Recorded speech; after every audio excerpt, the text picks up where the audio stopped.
Welcome to the Semi-Interesting Podcast, where we explore some of the unique legal issues in the global semiconductor industry. My name is Nathaniel and Elizabeth. I'm an IP attorney at the law firm of Hodgson Russ, and one of your hosts. I'm Elizabeth Morris. I'm an IP attorney and director of intellectual property and products at Pure Storage in Mountain View, California, and I am one of your hosts. Today we're talking about the humble Word document. The U.S. Patent and Trademark Office made some changes to its patent application filing requirements recently, and that has led to discussion about this trusted document format. So when I started practicing patent law, the USPTO's transition from filing by mail or filing by fax to online submissions was already underway. Admittedly, the online system was a little clunkier circa 2007 than what we have today. Nonetheless, the future was bright. And that filing process has been the same for over 15 years. You would submit a PDF until very recently. And not everyone was happy about that. To talk about these changes and the concerns raised during this transition, Elizabeth and I are joined by my colleague, John DiMaio, to discuss the new DOCX program at the USPTO. John, thanks for joining us today. You and I have talked about this at length as we've tried to come up with best practices for our clients, and I appreciate you taking the time to try to share your thoughts with our listeners. Before we dive into the background on what the USPTO has done and what they plan to do, could you give a quick introduction to yourself? Sure. First off, thanks for having me. So prior to becoming an attorney, I did my technical training in chemistry. So I got a bachelor's degree from Alfred University in the middle of nowhere, Alfred, New York. And then I got my master's and doctorate in chemistry from the University of Rochester.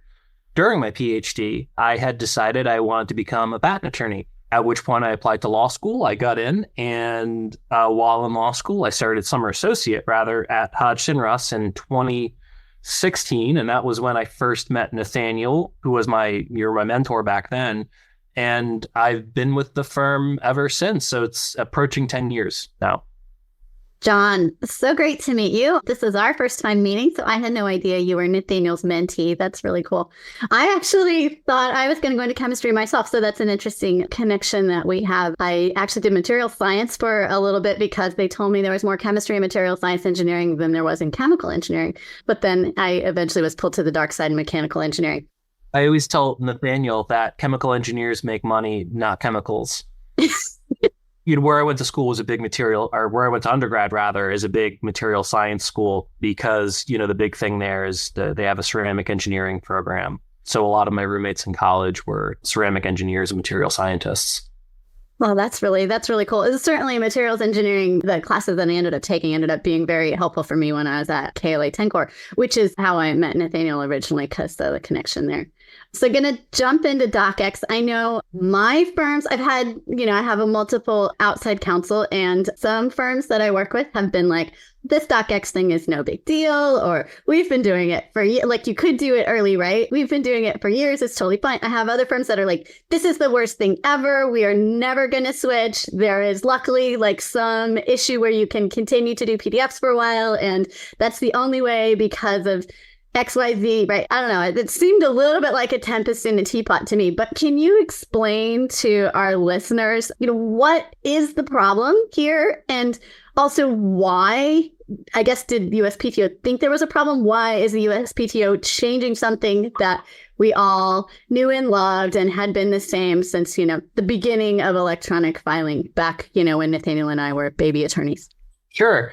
I guess the genesis of DOCX filing really goes back to the Obama administration, is when this was really first kind of being kicked around. Before we get into kind of the genesis of it, I can tell you, I think a lot of the fear has to do with patent attorneys. We're all scientists, we're all engineers. And I think this is something we can all kind of identify with. Although we like new technology, we're also very resistant to change. I think any person that ever went to any engineering course or any science course, if someone sat in your seat, you'd freak out and you go, that's my seat. Like, get out of my seat. That's where I sit every day. And so I think there's a little bit of that going on. I think people are inherently resistant to change. And there's also this idea to us on the practitioner side, what we were doing wasn't broken before. Why are we doing something new now? The USPTO had a very different opinion on that. a lot of this, I think, had to do with how the workflow would happen at the USPTO, because they would use PDFs internally. And so we would file our PDF, right? They would receive it, convert it if necessary, OCR the document, and then convert it to DOCX, and then that would go to whomever had to use it. And so I think the problem is the USPTO was not using good OCR software. This could have been one of the issues, and they were upset because they thought there were issues that were happening in translation. And so kind of the mantra that we've heard from the USPTO has always been, this is what our examiners want. They want this. It'll be better for them. It'll be better for them. Interestingly enough, every examiner that I've spoken to about it says, we don't care. It doesn't matter to us. It's functional. It works. So that's the genesis, essentially, is for them, they want to change the workflow, because essentially what we're doing now, if you file a DOCX, you upload your file, it gets converted. They prepare their own PDF from your DOCX, and that's what gets disseminated to the examiner. Why did they do this now? As you said, it wasn't broken. Why fix it? And what was pushing the director in order to make this change? And I asked that question, it's somewhat a loaded question, because the rollout has been delayed repeatedly. I think a lot of it's because it's the government, which is probably an unfortunate answer. But I mean, anytime they project they're going to do it, it just takes longer than they expect, right? And I think the USPTO is always rather optimistic with the deadlines they set on things, and they want to do something sooner than they can. And then when it gets time to actually release the product, they feel as though it's not ready. I think a lot of the initial concerns that people had several years ago were very real concerns, and there were issues. You would upload documents, there'd be errors, it didn't know how to handle it. So I don't think it worked initially, right? Or it worked as well as the USPTO wanted it to. So you'd get to the day before it was supposed to become the live moment where, stakeholders would start to have to pay the fee, and they delay it for another 6 months. I think the initial kickoff date was supposed to be, I want to say 2021, maybe 2022, and it was delayed until 2024 this year. So do you think they're actually going to let it loose tomorrow? And surprisingly, we all get the email from the USPTO saying, the fee to file a PDF rather than a DOCX is now live. We all had the same fear when they were going to sunset EFS and PAIR. It was the same thing, when earlier this year, it might have been the tail end of last year when they finally, closed both platforms. We're like, are they actually going to do this? I think the reason for that was more, I think they're switching over to Chromium-based systems, and that is not what EFS or PAIR were. They weren't Chromium-based systems. And so on their end, right, the impetus to do this is they believe it will make everything easier for the USPTO. And part of me, the conspiratorial side of me wonders, are they just going to start using this as an excuse to cutting down the publications review team because fewer people have to review these documents because everything's being automated? When you go to the USPTO's, they have a splash page for this now, and the benefits they list are increased efficiencies, higher data quality, smarter interface, application management, privacy, improved application quality, ease of use, and compatibility. That's their push for it. But there, as Elizabeth pointed out, a lot of practitioners that are uneasy with this. There are several that have been, having webinars and posts saying why this is a scary thing. And there are certainly things that are scary about it, but it's also, unfortunately, it's the new reality, right? So it's something we have to grapple with. So, John, can you tell our listeners, what exactly is the new procedure? What is the new normal now? So the new normal is they want everyone to file a DOCX rather than the previous, PDF format. So essentially, all you have to do is when you're done drafting your patent application, you save your application locally on your hard drive, you log into Patent Center, and you literally can drag and drop it into your filing window. So when you log into Patent Center, you say, I have a new submission. There's a big box on the screen, and you can literally drag it in there. If you don't want to drag it in there, you can click the box and you get your typical kind of Windows Explorer or Mac OS prompt, and you can select the file and upload it there. There are, if you don't want to do that and you're more uncomfortable, there still is the option to do the legacy PDF method. However, doing that comes with a cost. For large entities, it's $400. And then if you're a small entity, it's 40% of that. And if you're a micro entity, it's even smaller from there. The other nice thing that they are doing that is in response to stakeholder kickback was a lot of people were upset by the fact, they would upload their DOCX and then the USPTO would then convert it to a PDF. And there were a lot of initial errors where there'd be translation problems, like you'd get errant numbers brought in. And so essentially you'd be filing something that was not what you intended to file, right? So you could have an equation and randomly a 1 would be inserted in the equation. I think that was an error that was experienced by Carl Opedal. Extra numbers and equations are problems. Yeah. And, and his words were like, in 10 years in litigation, we're dealing with the fact that I filed a patent application that the USPTO, errantly inserted the wrong number into, and now I'm trying to rely on, bad material. The other thing they've included now is the ability to include an auxiliary PDF of your document, right? So when you upload your DOCX rather, and you're given the option to file a PDF with it at no extra charge. And for a while, the plan with that PDF was they were going to do it for like the first 6 months or a year. You had the option to do it. But as of that notification from the Federal Register, they said they were doing it until further notice. And hopefully that until further notice is kind of one of those things that they just kind of keep doing indefinitely, kind of like with after final pilot consideration program. It's supposed to sunset every year, but then 3 days before it expires, like, we're renewing it for another year. Congratulations. And so now it's a matter of dragging and dropping. And if you don't want to do it, you can still file your PDF and, split your document accordingly and then pay the required surcharge. That being said, one of the features that I actually really like about the new system, not to kind of say, oh, it's great, because, there are issues with it, but everyone I think can identify with the problem. You'd upload your PDF, right? And then you have to split your document and say, okay, this many pages are specification, this many pages are claims, this many pages are abstract. And I'm a chemist by training, and I did organic chemistry because I didn't like counting, right? I only ever had to count to 4 because carbon would have 4 bonds and I still have that many fingers. And so oftentimes I'm doing the math in my head to make sure that, okay, like, do I have 9 pages of claims? Do I have 7 pages of claims? Whenever you upload the DOCX, it looks for headers in your document and will automatically segregate it into the appropriate category. So it's okay, these pages are spec, these pages are claims, this page is your abstract. And then it also gives you a feedback document for any potential other issues. So that all sounds easy, convenient, modern, sleek. I mean, that sounds amazing. You basically sold it for the USPTO in the middle of the podcast. But you mentioned that there were risks earlier, there were errors earlier, wayward numbers in the middle of the paragraphs. I know it's also had trouble with formulas and also with chemical structures. Have those been resolved? I mean, do you know what the early feedback is with the newest version of this DOCX conversion? Have we addressed some of the concerns that were raised earlier that caused delays on the rollout? Currently, it's fine. And this isn't like it's fine with that picture of the dog in front of the fire.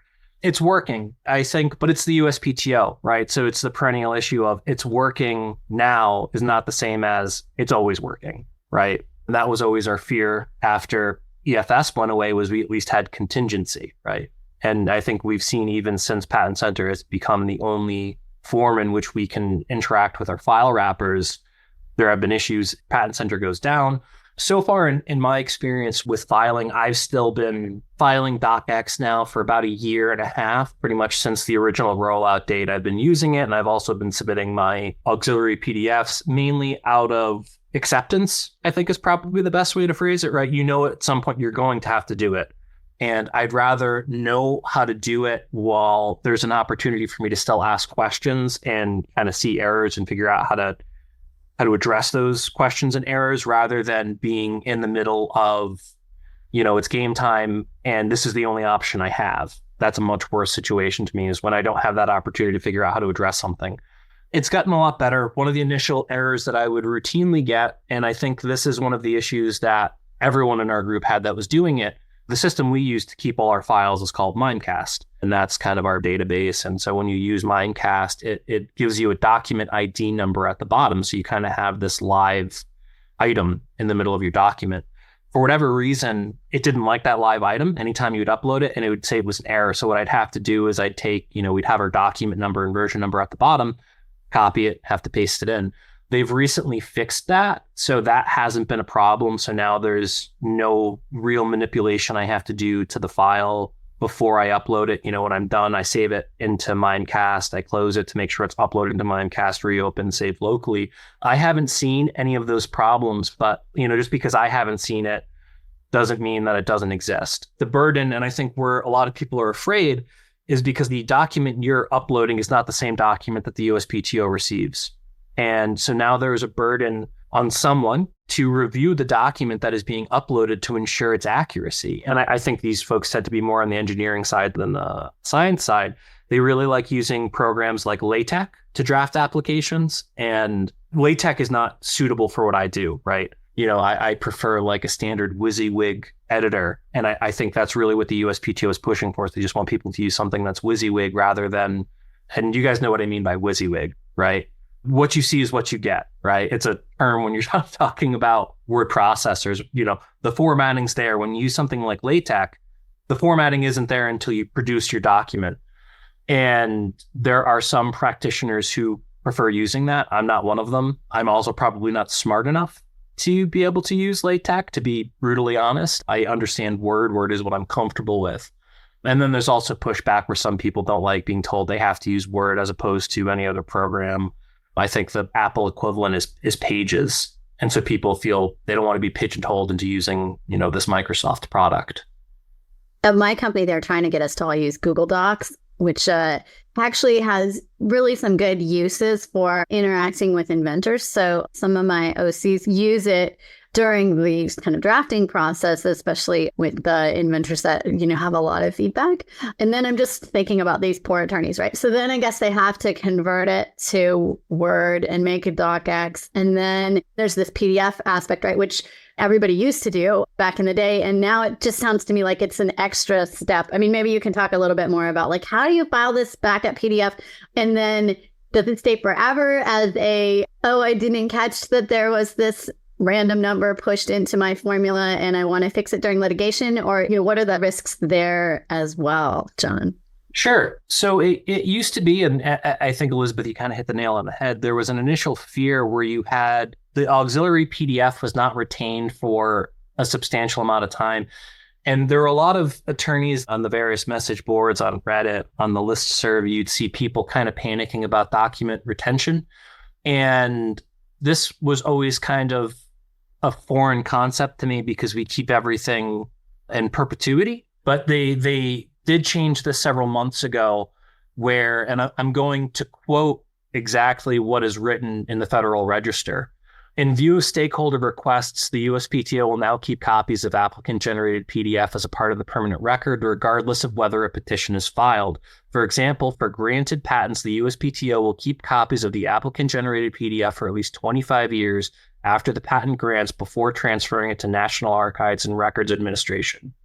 Further, with the changes detailed above, patent applicants choosing to submit an applicant-generated PDF with the validated DOCX files when filing an application in Patent Center will have an ongoing safeguard should any unexpected conversion discrepancies occur during the filing process. I think the current issue is that people are not sure what the Federal Register means by ongoing safeguard, how long is ongoing.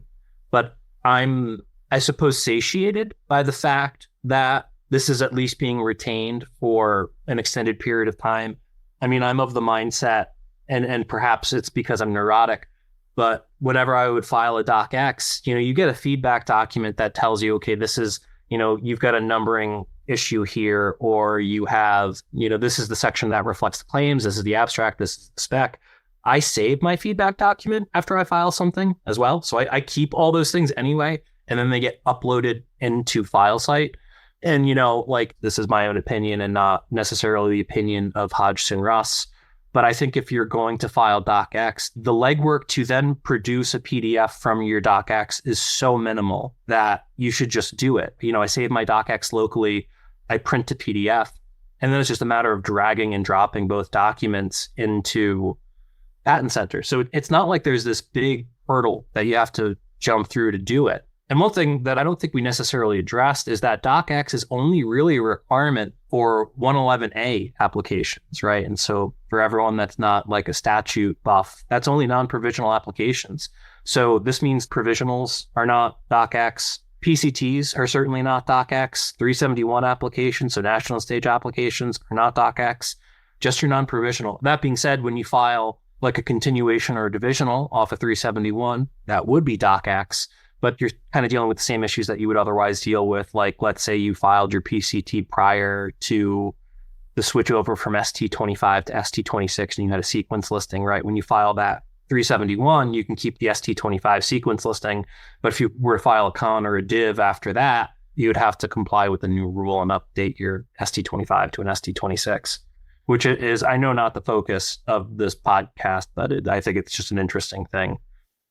Well, everyone can go take a look at it, dive deep into the statutes to double check you on that. But switching back to the burden with the backup copy. So you upload the backup copy.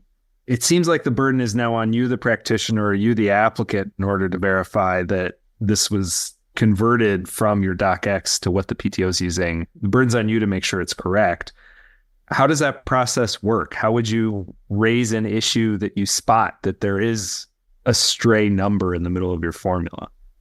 It's a petition from everything that I've read. Unfortunately, or fortunately, rather, I haven't had to do that yet. So I don't have the working knowledge to say this is how you would do it. But from everything I've read in the Federal Register, it's a matter of filing the petition and going through it that way. And it looks like with what they're calling the ongoing safeguard, where they're kind of keeping your auxiliary PDF on file for, 25 years, I presume, if you had an issued patent and you caught the mistake, it would be the same thing as filing your standard certificate of correction whenever the USPTO makes an error. Unfortunately, they do make errors, right? At least several times a year, we're filing certificates of correction based on USPTO printing errors, where they've, at least on my end, they've added an extra carbon into a chemical structure. And you're like, oh gosh, that's not supposed to be there. That's really scary. Or they've like duplicated entire claims. I had one where they didn't include the chemical structure. That one was kind of unusual. But, you just use a certificate of correction. And my gut tells me in the case of an issued patent, it would be the same thing. But within the case of filing, within the pendency of the application, right? So when you're still in active prosecution, it's going to be a petition. The question is, and I don't have an answer for this, is how long will it take for the USPTO to actually act on that petition? I think it depends on the backup at the petitions office. If it's not too backed up, hopefully you hear quickly.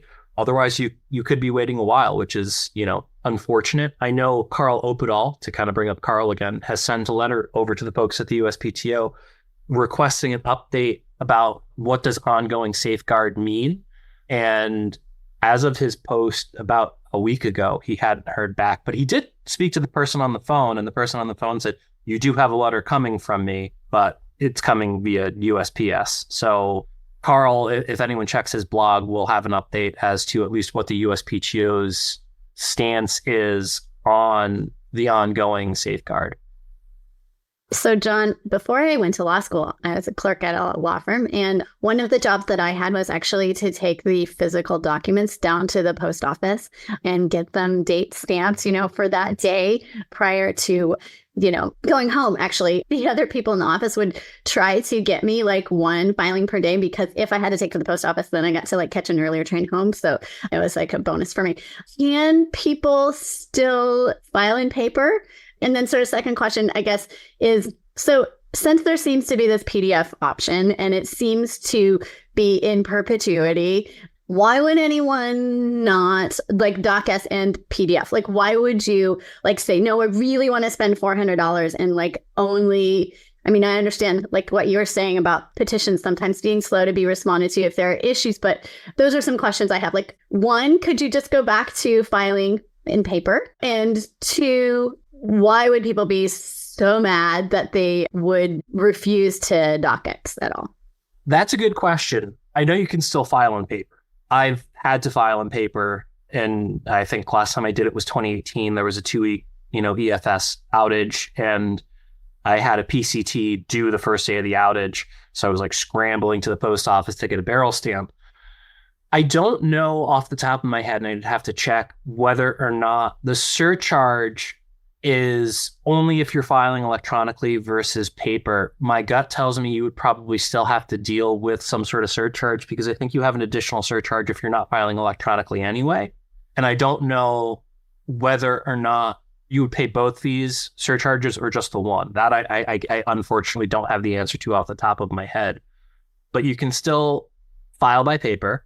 That's not going away, which is good, because we need, unfortunately, all practitioners should really be aware of how to do this in the event Patent Center goes down, because it's a website. It can and it will go down at some point. And I think everyone should know, when does their local post office close? How do I do this? How many copies of my application do I need? Which type of mail am I sending this by to make sure you're afforded your mailing date? Which form do I need for my certificate of mailing? Which stamp can I force the unfortunate postal worker to put on my receipt? Do I have a postcard? Like, all those rules, those still exist. It's a great question. I just hadn't thought of it as to, do you pay both or just the one non-electronic surcharge? And it's the government, so my gut tells me probably both, but I'd have to dig in a little bit to give you a better answer on that. I forgot, what was the other part of the question?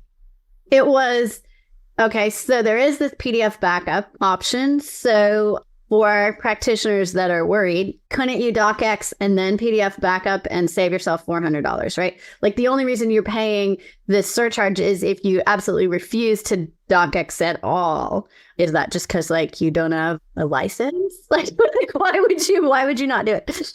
That I don't know. I think there's probably a cohort of practitioners that just don't want to use Microsoft Word. That could certainly be a thing. They don't want to do anything in DOCX, right? And so that's the hurdle, because then they have to produce something in DOCX as opposed to just doing the PDF, especially if you're doing something in LaTeX. Not having ever used LaTeX, I don't think you can output to a DOCX when you're done. I think you only can go into what I'll call the human readable version, that it goes to PDF, right? So that could potentially be an issue.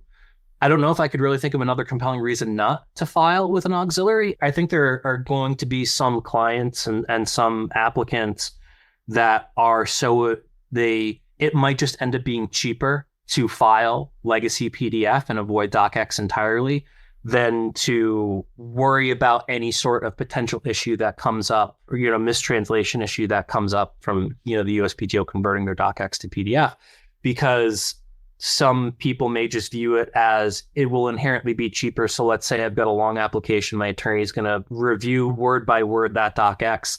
Let's say that attorney takes 2 hours to do it. And in a lot of situations, $400 is cheaper than 2 hours of attorney time. And I think that could be a compelling reason to not use DOCX, at least from the client side. From the practitioner side, it's working now. Unfortunately, this is the reality. I mean, I think, stakeholders, what the USPTO refers to us as, and clients and applicants can continue to raise their frustration about the issue, but I don't think it's ever going to stop. It's ever going to go away, right? So either we, and maybe this is just my outlook on life, that this is the hand we're dealt, so we have to make the best of it, so that, we just accept it, right? Because this is the reality. Or we continue to ignore it and, pay the surcharge. But I think ultimately, at the end of the day, it's a question that practitioners should pose to their clients and let them know, here's the change. Here are the potential issues. If you'd like, we can spend the time to review the document after we upload it to make sure there are no errors. Alternatively, we could file this as a PDF, pay an extra surcharge, and that's the end of it. Or we don't do anything. It's up to the client. That way, I think everyone understands, what the risks are associated with one route versus the other. I mean, couldn't you ask I'm the client here, I guess, right? So couldn't I say, like, file the DOCX, file the PDF, don't read it, don't charge me that time. And in the unlikely case that there's some issue, because USPTO has said that they're going to keep these PDFs for 25 years, which is longer than the life of the patent, if I ever want to litigate this and then I figure out that there's this issue, Could I solve it then as a petition to fix? Or once the case issues, is there a different procedure or a concern? I mean, I understand this is kind of a new system, so maybe that just hasn't even been tested yet. But like, what if I find an issue 10 years down the road, when I'm really at the point where I'm wanting to enforce this patent, and now I figure out, way back when I was too cheap to pay an attorney to review the upload, it missed a page altogether and no one ever noticed. And it's the, part of the specification that I'm like most concerned about. Sure. I don't believe it's been tested yet, because at least when all these things were originally kind of thrown out in 2022, 2023, it used to be was if your patent issued within a year of filing, I think is what I read. And that is an insane timeline. So hopefully you can still do it. And this is something that I've been kind of digging through and trying to find answers to, that I've spent, unfortunately, more time reading the Federal Register than I'd care to admit, because they keep changing what they're doing. And it's changed every single time they've delayed this for 6 months. And part of it is they want to also argue this is part of the, Paperwork Reduction Act as well, and all this. So there's a lot of, I think, uncertainty. And I think that's where, the other aspect of issues that practitioners are having is that uncertainty. What do I do? And so people have been, lack of a better term, raising hell to the USPTO about it and demanding some sort of response. And I think, that thing that I read earlier from the Federal Register, to me, the way I'm interpreting that, it sounds like you have longer to correct the record than just that single year, based on the fact they're calling it an ongoing safeguard. I mean, how else do you interpret that, right? Especially if they're saying for granted patents, we're keeping this for at least 25 years after the patent grant. The argument that I would make if I was in that situation, well, why else would you keep this if not to give me something to rely on outside of that 1 year window? Because I think every practitioner realizes that nothing's going to happen within that first year. I'm fairly certain I hope I'm right about that the patent had to grant within the first year. But I think that's what it was, because I'm reading this from Carl Opedal's blog, because he's laying out 3 circumstances, right, where you've got legacy PDF, DOCX without applicant-generated PDF, DOCX with applicant-generated PDF. So what he's saying, if you pick DOCX without applicant-generated PDF, it appears there is no correction path available to the patent owner at all, except in the relatively rare case where the patent issues within 1 year of the application filing date, which, I mean, I think rare is an understatement. Unless, I guess, if you're filing a track 1 and you're trying to get final disposition within 1 year. But there are usually compelling reasons to file track 1, and of the patents that I file every year, I would say maybe less than 5% are track 1 applications, either because we can't qualify for one of the free ways to expedite prosecution, or because the client doesn't want to pay the hefty fee that's associated with it. So I have one more question for you, John. Of course. I guess we should totally clarify this. I assume it's only for the, sort of word-esque aspects of the patent. So probably not the figures, for instance, right? Figures are still PDF, yeah. Which means obviously the patent office is perfectly capable of receiving PDFs and dealing with them. What do you think is next? Do you think we will see a similar DOCX switch for figures, or where do you think that's going to go long term? And other predictions too, that's just the one that came to mind. I hope not is the first response, because using Word to deal with any figure is a nightmare. I personally use PowerPoint when I'm dealing with figures because it's easy. You don't get locked into these random situations where the figure suddenly gets stuck half in the header and you're like, what is going on here? Like, I didn't move it there, or it jumps like 4 pages down and you're like, why is it doing this? So you're correct. With the DOCX, it's only with the written part of the application. My gut tells me no, that they wouldn't move to this, but I mean, they have done more unusual things, so it's hard to say. But, it appears as though their primary reason was strictly because of OCR, right, for character recognition. And most, I'm speaking for me, I know it's different on the engineering side.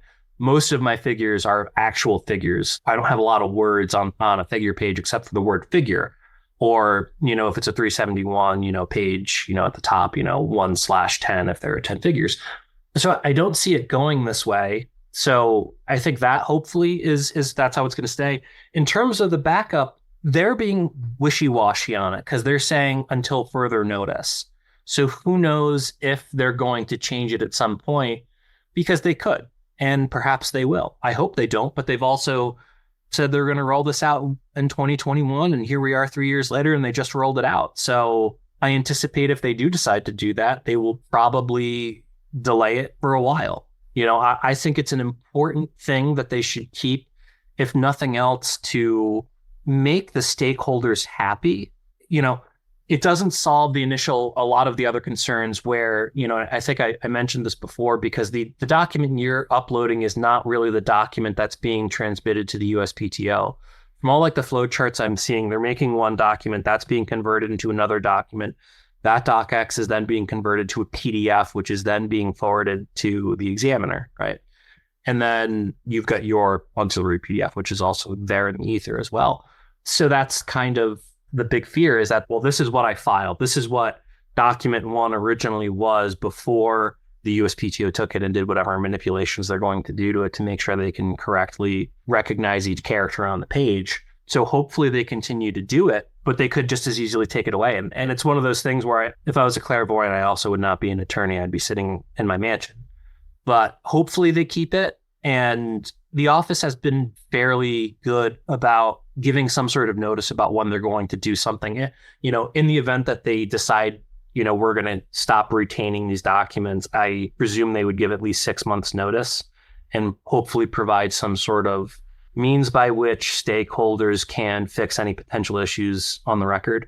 Hopefully the correction wouldn't just be, okay, now you have 6 months where you have to go through all these files that you filed DOCX and read all these patents, or patent applications line by line to make sure everything is commensurate with what you originally filed. Hopefully that's not the corrective action, but you never know. Well, John, I appreciate that you are trying to use your clairvoyant skills to give us some guidance on what to expect in the future. I hope those clairvoyant skills are accurate with respect to this particular podcast subject, but not accurate outside of work, because I need you to keep reviewing the Federal Register for me. I don't want to have to do that. That's why I have you. Yes. I mean, these are, things that I think, frankly, practitioners should be aware of. And the USPTO has been generally pretty good about trying to make sure that everyone is aware of how to do it. They have several upcoming events for DOCX training. They have a sandbox you can play in, like a training module in Patent Center that you can use. If you literally just look up, the URL is very easy. It's just uspto.gov/patents/DOCX. It takes you to the splash page where they have, how does the engine work? Here's an FAQ, register for a seminar. And I think they have their 45-minute webinars on how to do this. I don't think it takes 45 minutes to do that. I mean, the first time I figured out how to do it, I literally just dragged the DOCX into Patent Center and I was like, oh, it worked. Okay. But there are a lot of useful resources on that page. They have, things about here, what possible errors you might receive. Here are some supported fonts. Here are fonts that don't work. Here are best practices. They're being fairly transparent with it. And knock on wood, I have not run into any issues that I'm aware of thus far. But I think this generally is the trend in patent law. Anytime there's a big decision or a change to how we perceive things, there's a fear. Everyone feels this fear. It's after Alice, there was this fear. After, Myriad, there was this fear. After Mayo, there was this fear. I'm not sure what that says collectively about patent attorneys as a whole, but whether we like it or not, change is happening. Well, John, thank you so much. I certainly feel a lot less fearful about the DOCX thing and the repercussions and the sort of safeguards that are in place. And most importantly, I learned a new word today, WYSIWYG. So I'm going to try to make sure I can put that into another sentence later on today at some point. Yeah. It's literally an acronym for what you see is what you get. I don't get to say it very often, but every time I do it, it's very exciting. Yeah, I'm already planning for how I can sneak it into conversation later on today. Thank you. It was great talking to you, and I'm very excited to form other parasocial friendships with the listeners. Nathaniel is laughing, but that's my general feeling with podcasts. Every time I listen to a podcast, I feel like I'm making friends with the hosts. Thanks so much for listening to this episode of the Semi-Interesting Podcast. You can find more episodes wherever you get your podcasts, including YouTube. And if you enjoyed the episode, we always appreciate 5-star reviews. While we talked about legal issues, none of the information shared during this podcast is intended to be legal advice. If you have any questions about information we cover or ideas for a future episode, feel free to contact me or the other attorneys at Hodgson Russ. You can find contact information at www.hodgsonruss.com.